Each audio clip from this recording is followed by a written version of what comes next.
Thank you so much. Now we will hear from Bob Emmerich. As you know, Mr. Emmerich is also a part of the Stand for Marriage Maine campaign staff and has been instrumental in assembling and mobilizing volunteers in the signature gathering effort. We are so grateful. Thank you, Bob.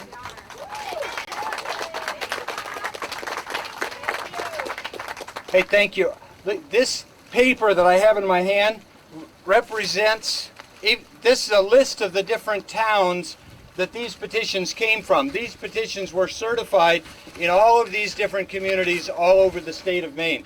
When everything else is said and done, let's remember these represent Maine citizens who care about marriage.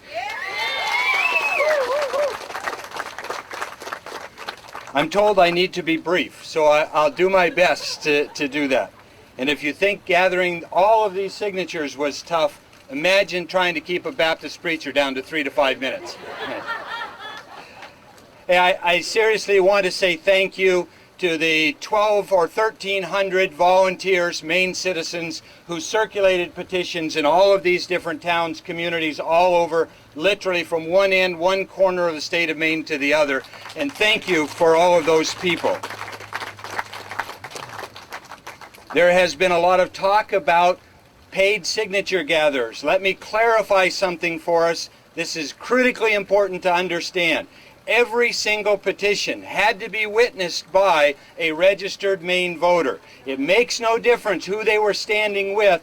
Every one of these represents the work of a registered Maine voter. More importantly, as Mary already said, over 100,000 Maine registered voters put their name on those petitions. Now I want to take a couple of moments and remind us a little bit about why we're here.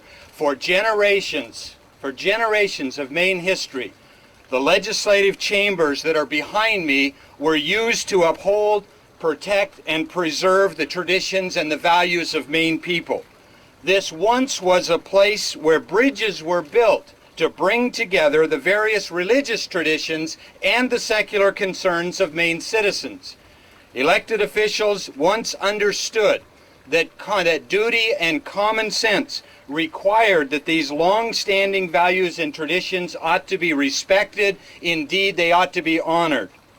On April 30th of this year, I sat in the Senate chambers, along with many others, listening to some state senators mocking and disparaging the deeply held faith of Maine people.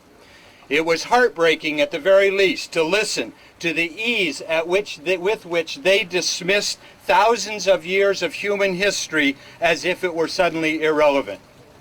I sat in those chambers in my hand with a copy of Maine law, part of which you already heard a few moments ago, and it bears repeating.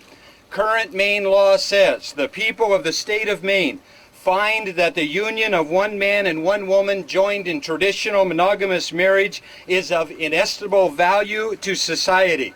The state has a compelling interest to nurture, promote the unique institution of traditional monogamous marriage in the support of harmonious families, the physical and mental health of children, then that the state has the compelling interest in promoting the moral values inherent in traditional monogamous marriage.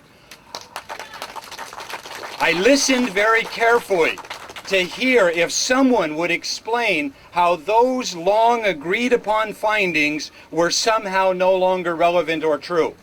I didn't hear that. It appears that the majority were too concerned about the immense pressure from lobbyists to care about reason and explanations. It was not, as some have claimed, a proud day for Maine.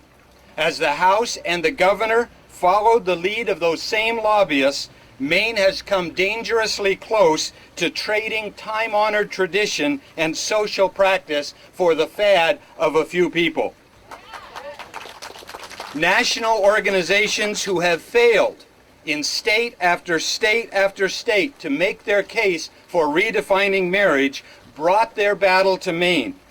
The majority in the House and the Senate, with the hearty agreement, unfortunately, of our governor, did their bidding and chose to endorse a genderless marriage. Instead of adopting policies to nurture and promote marriage as called for by Maine law, they chose to redefine it.